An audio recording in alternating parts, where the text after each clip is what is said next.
Today on Extra Credit, we discuss the impact of poetry, meet and learn about poet laureates, discover a collection of poems written by Flint students, and visit a cool poetry competition in Lansing. Let's get started. This program is made possible in part by the state of Michigan and by viewers like you. Thank you. Some of us are here to make friends.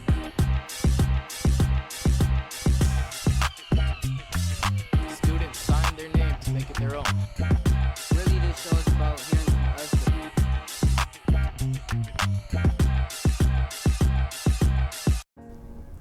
Hey, I'm Paige. And I'm Brooke. And this is Extra Credit, a safe space for teens to have interesting conversations and explore new ideas.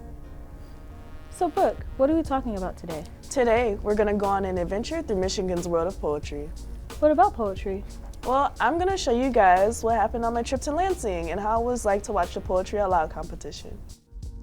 What is Poetry Out Loud? Poetry Out Loud is actually a national program that's put on by the National Endowment for the Arts. And here in Michigan, it is a statewide poetry curriculum program that we do in high schools all over Michigan, where students learn poetry skills, they work with workshop leaders throughout the year, and then they come together in a school championship, and then their winner of their school championship gets to come here to Lansing to compete in the state championships. And then our state champion will get to go to Washington, D.C.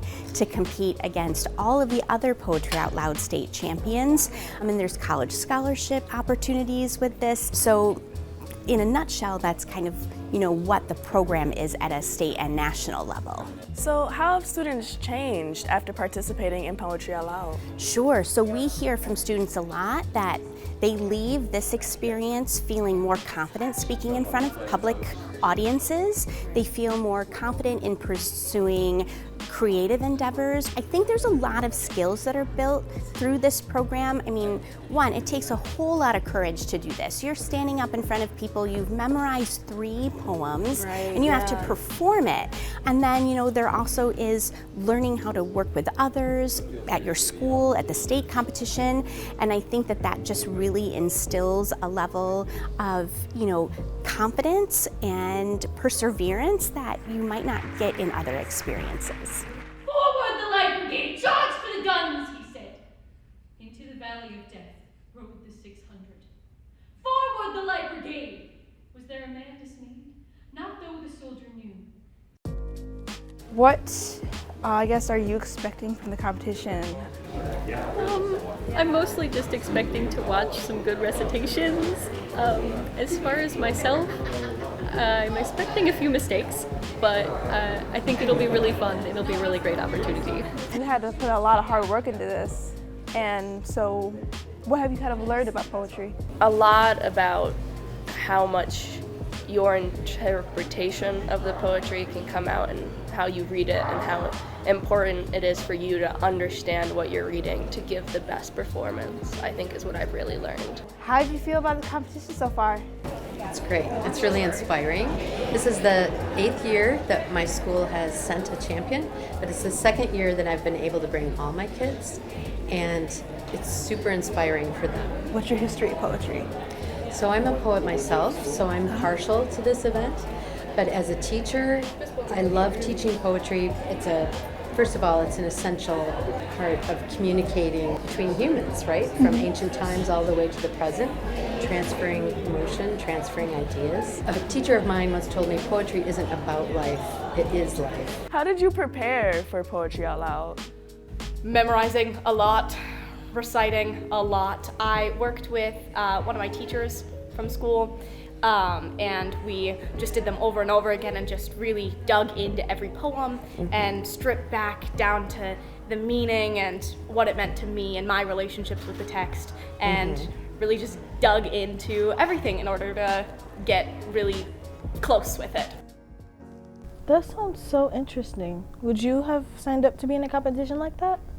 If I knew what I knew back then, and I was still in high school, yes, I would have. Because a lot of the students that were there weren't like diehard to become poets. So it's really open for anyone to participate, anyone from any background with any experience. You can have no experience, no history, little to no knowledge about poetry, but go in feeling welcomed and comfortable enough to be able to recite the poem with other students.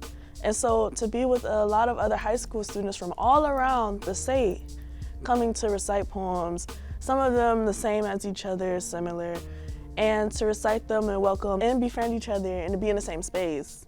Like, I personally would have loved to do that, just to be able to go do that and again experience and to open a new door for myself, you know, to be able to travel and win stuff. I mean, make friends, you know, why not? Why not? It does sound really fun to do, honestly. Yeah, I wouldn't have thought it would have been like that. But yeah, kudos to all the students that participated and were able to go. Yeah, and congratulations to the winner. Congratulations to the winner. Yeah, they did such a good job. They all performed really well. Some of them had like a stronger suit in reading. Some of them had a stronger suit in acting. And so you saw like all of their skills come together when rehearsing these poems in front of a crowd. Like, I would have gotten stage fright and forgot the whole poem. I don't know how they did it. They are stronger than me. It's like, I would say it's like memorizing a script and being able to like act it out too. Like read it how you, like read it how you interpret it to become the character. Yeah. That was a beautiful statement. Thank you, thank you. National Poetry Month was established by the Academy of American Poets in April 1996. It aims to raise awareness of poetry's cultural significance, encourage participation in poetry-related activities, and highlight diverse voices within the poetic community. The month-long observance includes events such as poetry readings, writing workshops, lectures, and performances nationwide. Activities foster a deeper appreciation for poetry and its impact on society. Overall, National Poetry Month celebrates the beauty, power, and significance of poetry in our lives.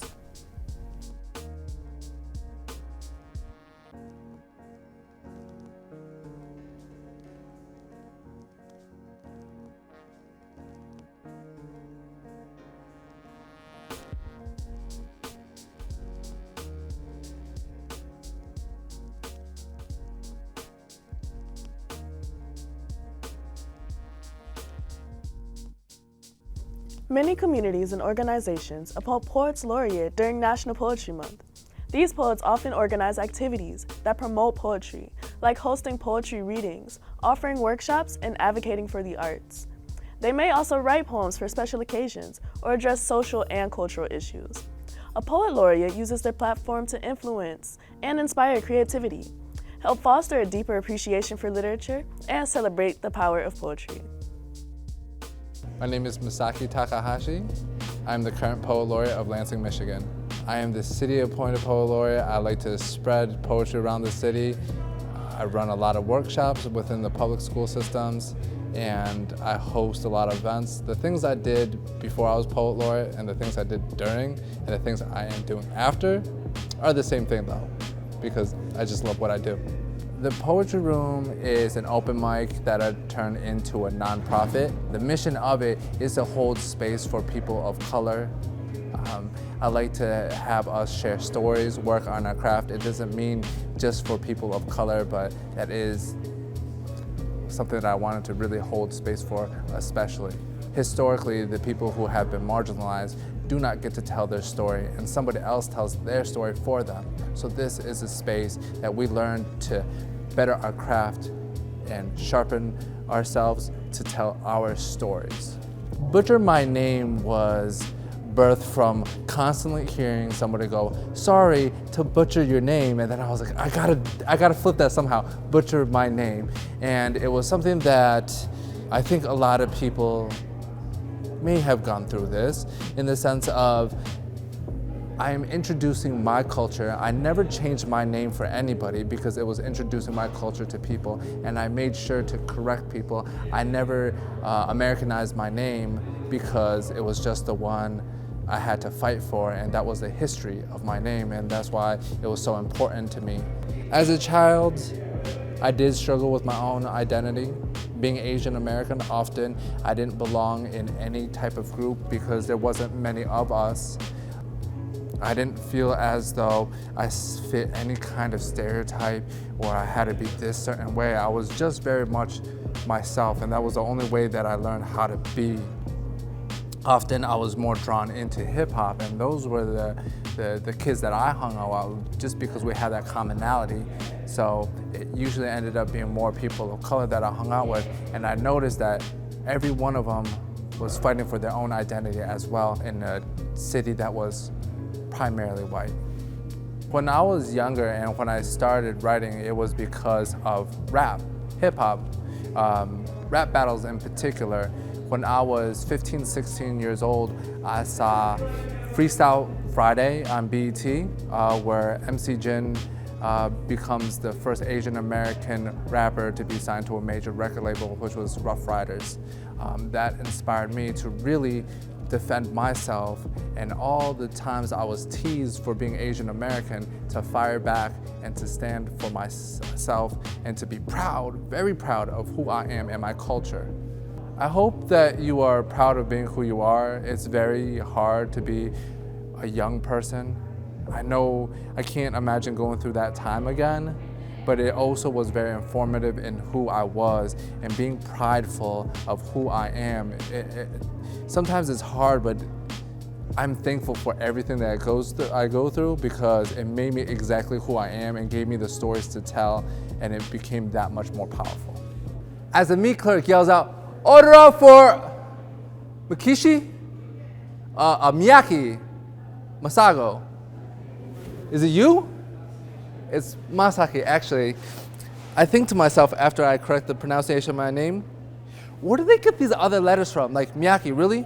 And why is this person chuckling? Maybe I too should find the irony. Hilarious if I wasn't so annoyed waiting for my order in this deli as the cashier apologizes for butchering my name. At this point, I'm used to it. My name is the fat that holds the flavor of my homeland, but still too much umami for this country's taste. So when it's being chopped down by a meat cleaver mouth, I correct them because my name is a proud wave of a tattered flag. It is my address. You could tell where I'm from. They say a name does not define you, but mine, it gives me definition. My name is Masaki Takahashi. It is the pride of my mother. It is the only remnants of my father I have left. My name means high bridge fortune tree, as if my parents were prophets, knowing of the troubled waters I'd have to encounter while still trying to stay rooted in this life. My name does not mean roadkill to the lead foot lips speeding too fast to notice the syllables they ran over. It is not a carcass for these vultures to pick at. I could remember always having to fight for this name. Schoolyard bullies hunting me like dead meat. Kids who heard my name and turned the jungle gym into a kill case who wouldn't let me play on the swing, so I had to learn how to swing. Busted lip, black eyes, swollen fist. I have bled for this name. This name will not submit to the slaughterhouse sensibility, will not be anglicized for resumes or changed for anyone's convenience. It is not appropriate to cut down into perfect model minority pieces for their charcuterie spread acceptance. My name, it is Masaki. And I would much rather starve than allow anyone to just butcher my name.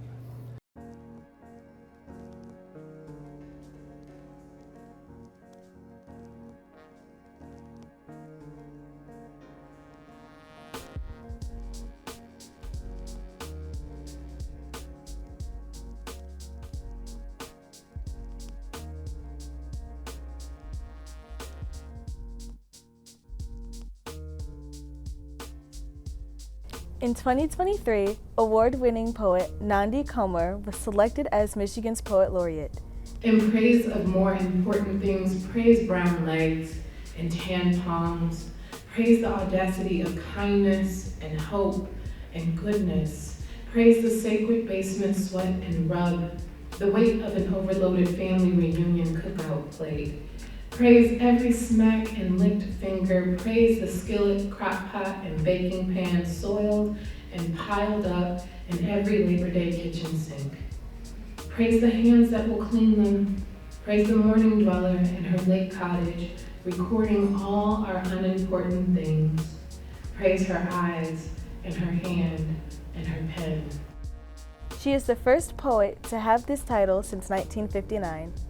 A graduate of Communications and Media Arts High School in Detroit, She also earned bachelor's degrees in English and Spanish from the University of Michigan and holds master's degrees in African American literature and poetry from Indiana University.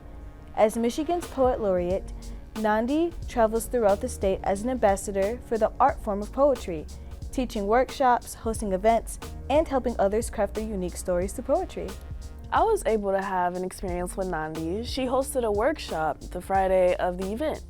Oh, really? How was it? It was fun. I got to meet a lot of the students that were actually going to participate in the competition. I did not know I was writing poems with the competitors. Wow. So we all sat in a circle, and so she taught us new ways to like see poetry, understand poetry, and look for like the senses within the poetry.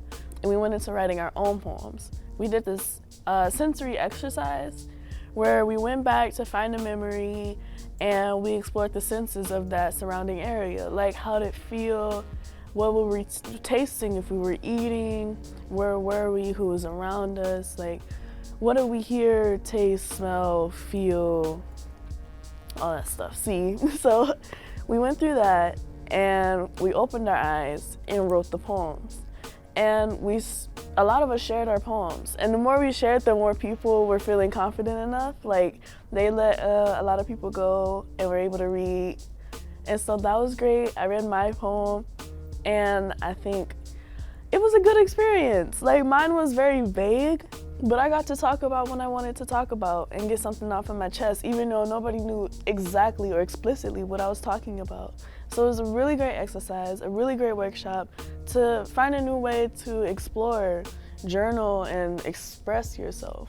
Even if nobody else understands, you understand. You wrote it and you know. It can be as personal as you want it to be and as vague or as explicit as you want it to be. That sounds very interesting. Yeah, it was a great experience. Ciatta Tucker is the program director of the Ypsi Youth Poet Laureate program. Ciatta was also a member of a local youth arts activism program called Staying Power. In 2019, she won the Ann Arbor Ypsi Youth Poetry Slam competition, and in 2020, she was the runner-up in the Ann Arbor Poet Laureate competition. Could you tell us about the Ypsi Youth Poet Laureate program? The Ypsi Youth Poet Laureate program is a program that got approved through the Ypsi City Council. We never had one in Ypsi. It was always just like Ann Arbor, or we would like co-ops like Ann Arbor, Ypsi Youth Poet Laureate competition. A lot of people who like saw me do poetry when I was growing up like helped recommended that to be approved to the City Council. So our budget got approved and we launched our applications in September. We had them submit about like 3 to 5 poems that they think are really strong and that they like. And me and my co-program director, who is Molly Rayner, we look through those and we have like a cohort of judges look through those also, and we go by a rubric to judge those poetry submissions, and then we choose a winner from who gets the highest score, and Ruth happened to get that score. Oh, congratulations to Ruth. Yeah, she's pretty cool.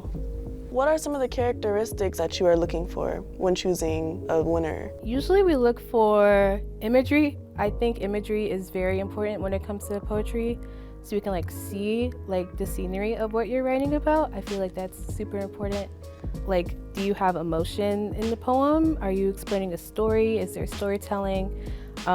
Things like that. And how do you encourage people that aren't able to get into the program? For people who weren't able to get into the program, I would encourage them to keep writing and like keep making their poetry stronger, and to not like get discouraged by that, and to like just keep writing and getting stronger. We have a Youth Poetry Ambassador Squad, which is what we call it. It's for the youth who happen to score to be like runner-ups. So like people who scored 2nd, 3rd, 4th like in the competition, we have them on board and we do like monthly workshops with them to help perfect their craft. So yeah, we do have a extra group. What does poetry mean to you? Poetry means a lot of things. I think it means like a expressive outlet. It also could be some type of therapeutic, and it's also like just a hobby that you could do. And for me, I think it really pushes my like creative endeavors to like a whole new limit. Like, I've done so many things that I wouldn't imagine myself doing because of poetry. What are some of those things? Back in 2019, I was a part of Staying Power, and we had an opportunity to go to San Francisco.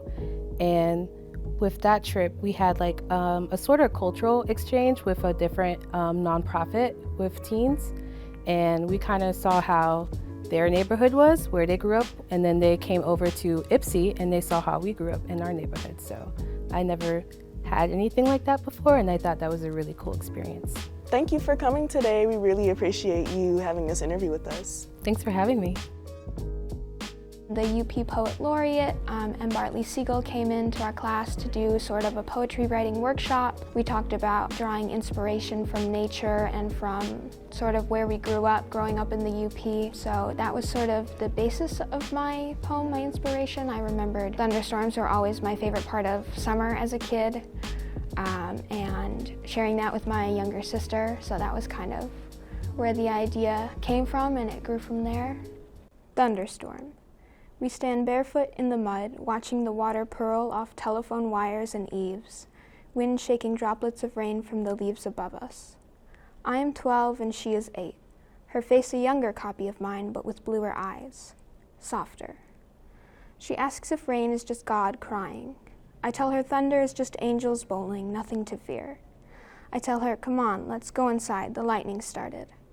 I tell her to look, and we press our noses against the glass to watch the storm. Our hair wet, giggling. We laugh because the world cannot hurt us here, not in the safety of our thunderstorm. I really enjoyed the poem. I like the part when she says it's just angels bowling, don't worry, to Yeah. reassure that her little sister, right? I think so. To ensure that her little sister, that like she wouldn't be scared of the thunder, and that's Yeah. something that they both can enjoy together. I was told that before too, that it was God crying or angels bowling. Like that's a common statement, and it's to hear it in a poem from somebody else. Like a lot of us do hear the same things, and it's different for everyone. Mm-hmm. I love that they changed something that could be so scary into like a fun time, like fun events that they used to have with a sibling or a friend.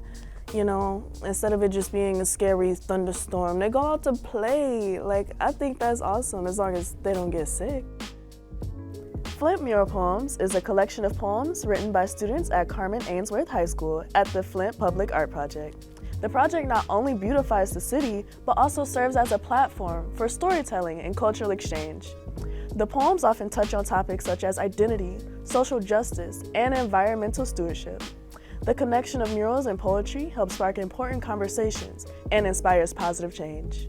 We had an assignment in class for the mural project. I've always seen it as I drive past it every day for work, and I've always thought this mural was very pretty, and I wanted to write the poem for the class about this mural. When I wrote the poem, I was in a very dark space, and this mural helped me realize that it's okay, and I could be just like the mural and be as colorful and as poppy and however I want, no matter what I do. In the alleyway, I remember the stories my grandmother would tell me of trees so high you could not see the sun, the sky so dark you could see stars for miles. Little one, be careful of the monsters on 2 legs, she would warn. I listened. My friends never heeded the warning, and now they sit in this alley. My mother told me stories her mother told her, of trees so high we could not fly to the full height. Now I tell my children of the stone forest and invisible walls.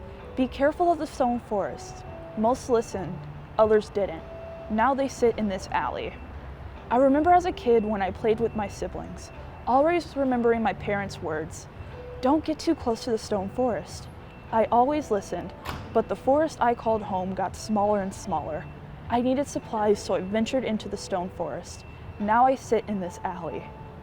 I remember each of you, my children. Your home's getting smaller and smaller by my other children. The stone forest becomes your resting place, where I will keep watch of you until the end of time. The smell of life stays with you, as I watch in this alley with you. Today we were able to hear a lot of different poems and a lot of discussions about poems. Mhm. I liked a lot of the poems because they weren't just talking, they weren't just reading. Like, they got really intimate and they were really intentional with their words. Like, it's more than just the words, it's something to dissect, understand, you know, and for other people to listen to, not just hear, but to listen to. Mm-hmm. Do you have a favorite poem you heard today? I don't think I do. I'd have to get a paper and like read over them again, but I can understand why they're all important. Mhm. And I see the beauty in each of them, but I can't say I have a favorite right now. Do you have a favorite? I do. It's Thunderstorm because that ate. Why is it your favorite? Because it turned something so like scary to people into something like, as a sibling bonding experience, to something Right. beautiful. So I think that's like something like that was beautiful. It was just beautiful. But each and every one of them were beautiful in their own way.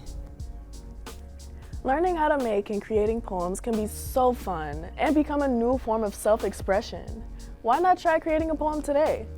Until next time.